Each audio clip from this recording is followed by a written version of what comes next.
এই পর্বে আমরা জানব ডকুমেন্টে টেক্সট যোগ করা সম্পর্কে। ইনডিজাইনে টেক্সট ফ্রেম ছাড়া ডকুমেন্টে টেক্সট যোগ করা যায় না কখনো। সহজে আমরা টুলস থেকে টাইপ টুলের সাহায্যে টেক্সট ফ্রেম তৈরি করতে পারি। টুলস থেকে টাইপ টুল সিলেক্ট করে পেজবোর্ডে ক্লিক ড্র্যাগ করে আমরা একটি টেক্সট ফ্রেম নিলাম। দেখতে পাচ্ছেন ডান দিকের নিচের কর্নারে ফ্রেমটির উইথ এবং হাইট শো করছে। আমাদের টেক্সট ফ্রেম তৈরি হয়ে গেল।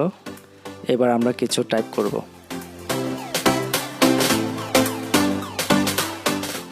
এছাড়া আরও কিছু টুল আছে যেগুলো টেক্সট ফ্রেম হিসেবে ব্যবহার করা যায়, যেমন রেক্টেঙ্গেল ফ্রেম টুল। এই রেক্টেঙ্গেল ফ্রেম কিছুক্ষণ চেপে ধরে রাখলে এর নিচে এলিপস এবং পলিগন ফ্রেম টুল আমরা দেখতে পাচ্ছি। ইনডিজাইনে এই টুলগুলোকে গ্রাফিক টুলও বলা হয়। এখন আমি রেক্টেঙ্গেল টুল নিয়ে ড্র করতে গেলে একটি এক্স ক্রস দেখতে পাচ্ছেন নিচের দিকে আপনারা।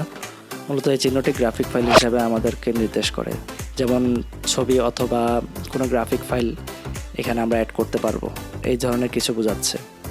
তবে এই ফ্রেমকেও আমরা টেক্সট ফ্রেমে কনভার্ট করতে পারবো।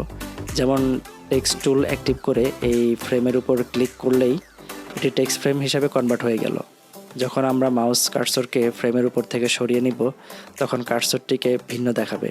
আপনারা দেখতে পাচ্ছেন কার্সরটি একটু ভিন্ন দেখাচ্ছে, কিন্তু যখনই কার্সরটিকে এই ফ্রেমের উপর মুভ করব তখন এটিকে রাউন্ড ডট কার্সরের মতো দেখাচ্ছে।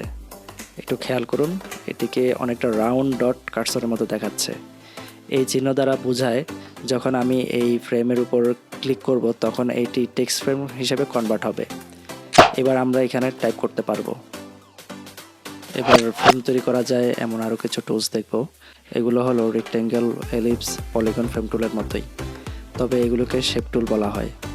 এখন একটি এলিপস টুল নিয়ে টাইপ টুল অ্যাক্টিভ করে এর উপর ক্লিক করলে এটিও টেক্সট ফ্রেম হিসেবে কনভার্ট হবে।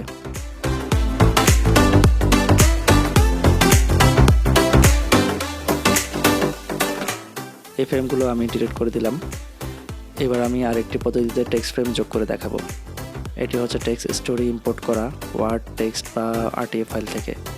এই টেক্সট ফ্রেমগুলোকে আমরা স্টোরি বলতে পারি, যেমন এটি একটি স্টোরি, এটি একটি স্টোরি ইত্যাদি।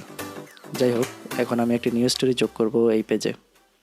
ফাইল মেনুর প্লেস থেকে একটি ওয়ার্ড ফাইল আমি ওপেন করছি।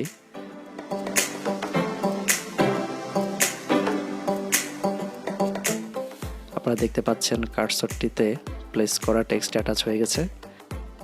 এখন পেজের যে কোনো জায়গায় ক্লিক করলেই ইনডিজাইন নিজে থেকে টেক্সট ফ্রেম তৈরি করবে, অথবা Ctrl+Z দিয়ে আনডু করে প্লেস কার্সর রিলোড করলাম এবং ক্লিক ড্র্যাগ করে টেক্সট ফ্রেম তৈরি করলাম। এছাড়া আগে থেকে কোনো খালি টেক্সট ফ্রেমের উপর যদি ক্লিক করি তাহলে টেক্সটগুলো ফ্রেমে যোগ হয়ে গেল। এখানে একটি টেক্সট ফ্রেম রয়েছে যেটি অবশ্য দেখা যাচ্ছে না। যাই হোক, এই পর্ব থেকে আমরা ফ্রেমে কিভাবে টেক্সট যোগ করতে হয় সে সম্পর্কে জানতে পারলাম। পরের পর্বে আমরা টেক্সট সম্পাদনা সম্পর্কে জানবো। আল্লাহ হাফেজ, ধন্যবাদ।